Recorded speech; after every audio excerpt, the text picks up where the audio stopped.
Внимание! Данный ролик содержит обсуждение всего первого сезона аниме-сериала и нацелен преимущественно на зрителя, знакомого с произведением. Поэтому, если вы вдруг в Найтмере, рекомендую сейчас же остановиться и пойти ознакомиться с первым сезоном. Остальным же приятного просмотра. Приветствую, дорогой зритель! Как часто ты слышишь фразу «поставь себя на мое место»? А часто ли тебе хочется это выяснять? Данное явление в психологии принято называть эмпатией, и обладание этим чувством, так уж сложилось, для человека считается нормой. Но давайте представим ситуацию. Вы лидер сопротивления. От ваших действий зависит жизни людей. Вам нужно побеждать вражеских командиров и солдат, даже несмотря на то, что некоторые из них могут оказаться дорогими людьми для ваших близких знакомых, которых вы обрели, живя по ту сторону баррикад. Так как же вы поступите? Возможен ли мирный исход для всех или нет?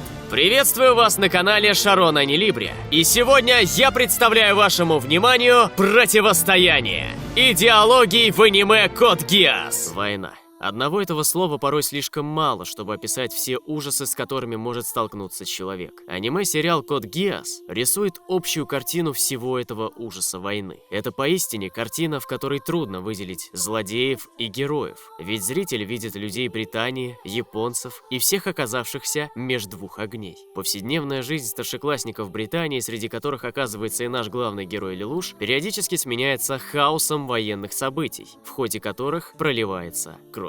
Зритель за время просмотра успевает полюбить как одноклассников Лелуши, являющихся не последними людьми в Британии, так и возненавидеть всю ее королевскую верхушку. И это, по правде, выносит мозг. А страсти продолжают накаляться, и уже нет дороги назад. Два героя, две идеологии, две стороны. Лелуш возглавляет черных рыцарей, сопротивление. Сузаку пытается изменить Британию изнутри. Принцип Лелуша: стрелять имеет право только тот, кто сам готов быть убитым. Для него король такая же фигура на шахматной доске, как и любая другая. Для свершения мести и установления справедливости Лелушу нужна сила. Его путь – это путь войны, путь разрушения установившегося порядка и создания нового. Главная задача Лелуша – месть за смерть своей матери и создание мира, в котором бы было место для него и его сестры. Принцип Сузаку – следование системе до тех пор, пока не удастся получить силу для изменения ее изнутри. Принцип табуна лошадей. Основная идея данного принципа заключается в том, что для того, чтобы остановить скачущий в пропасть табун лошадей, необходимо возглавить этот табун и в самом конце повернуть вместе с ними. Как вы понимаете, в данный момент всадник сам рискует очень сильно, но в итоге ему удается спасти всех. Немаловажно знать, что для установления справедливости Сузаку необходимо добиться значимого места в правительстве и повлиять на ситуацию изнутри. Его путь – путь переговоров, то есть изменения системы. Звучит довольно сложно, согласитесь? Оба персонажа обладают сильной волей и мотивацией и твердо убеждены в правоте своих принципов и не приемлят другие. Как вы понимаете, чувство эмпатии здесь невозможно. Более того, каждый делает все возможное для того, чтобы осуществить свой план. В результате получается, что необходимые Лелушу жертвы, которые привели бы к менее болезненным изменениям в стране, не происходят из-за активного вмешательства Сузаку, который считает, что сможет убедить их живых и прекратить эту войну. Как говорится, нет я и не...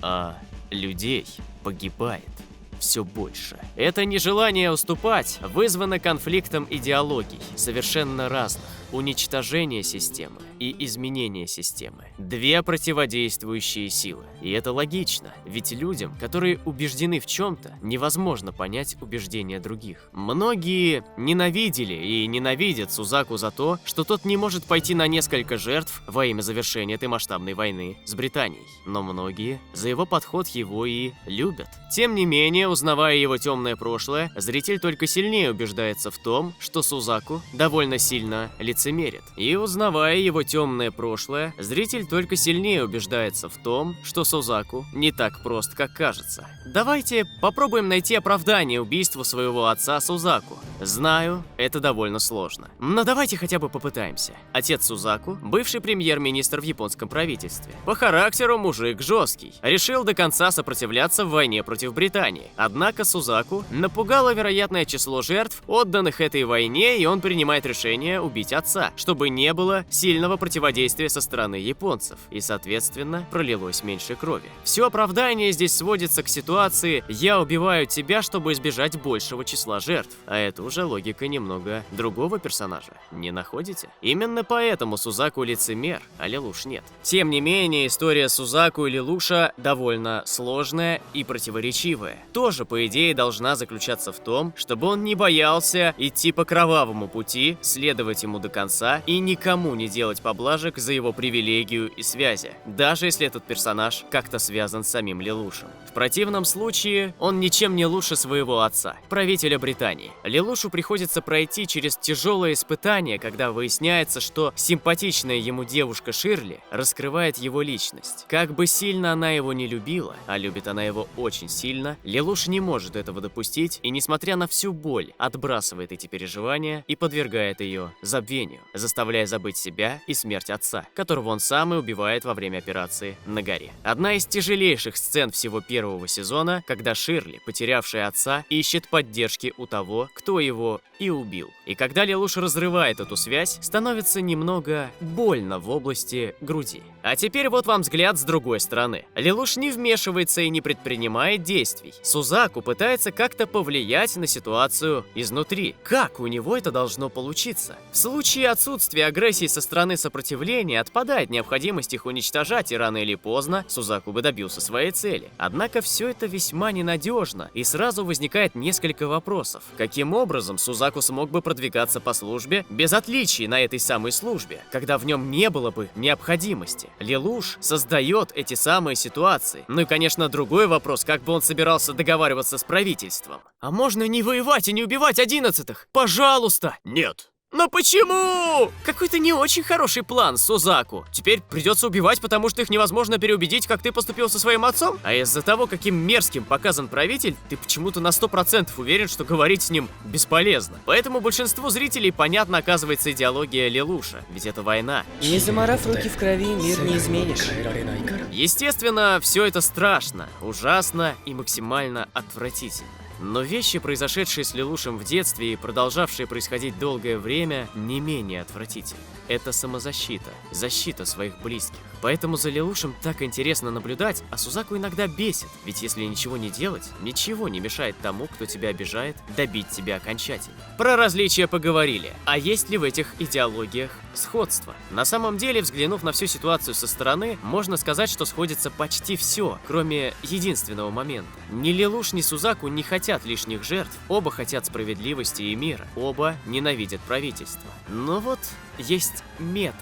Пути достижения поставленных целей у них совершенно разные. И это противоречие нарастает как снежный ком весь сериал до тех пор, пока... Помните, я говорил про мощную сцену с отцом Ширли? Так вот, забудьте. На протяжении всего сериала нам несколько раз указывают на рояль и даже показывают.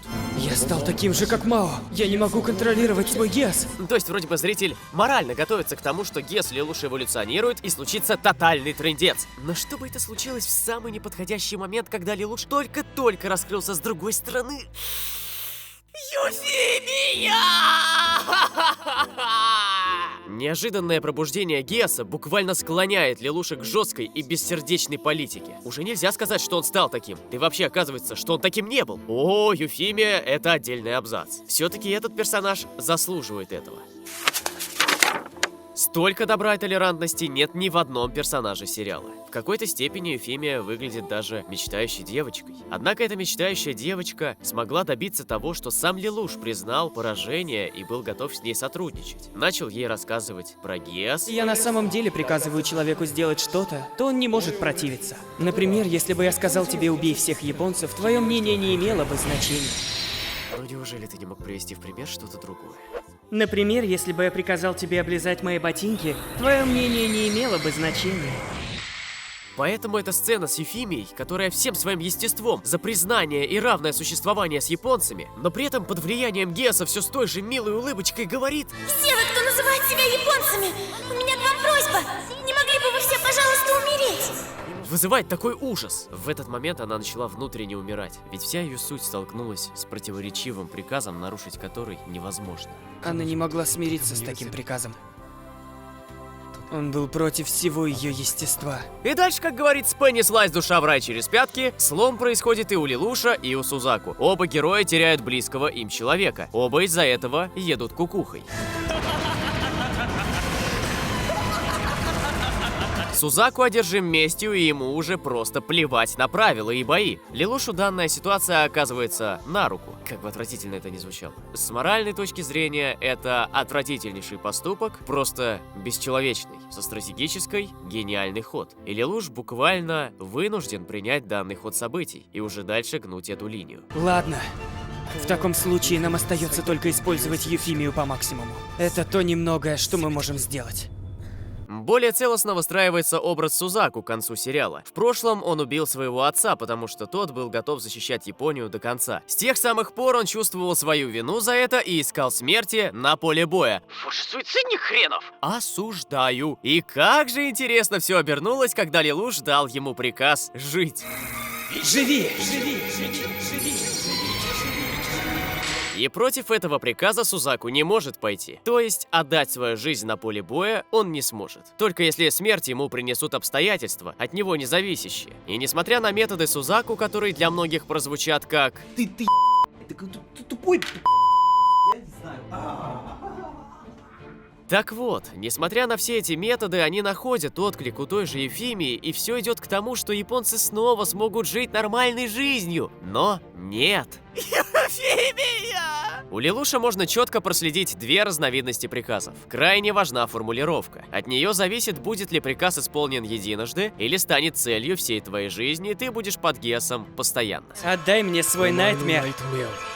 В данном случае Виолетта просто отдала Найтмера, и больше Гес на нее не подействует. А вот вам другой пример. Я использовал Гес и приказал ей делать на стене каждый день по отметке. Она же теперь каждый день будет сюда приходить и делать отметки. Даже когда заболеет, даже когда закончит школу, даже когда состарится. Он сломал этой девочке жизнь! Я все это к тому, что в руках Лелуши довольно опасная сила, поэтому обращаться с ней надо крайне ответственно. Учитель, вы не могли бы мне сказать, какими будут темы сочинений на экзамене?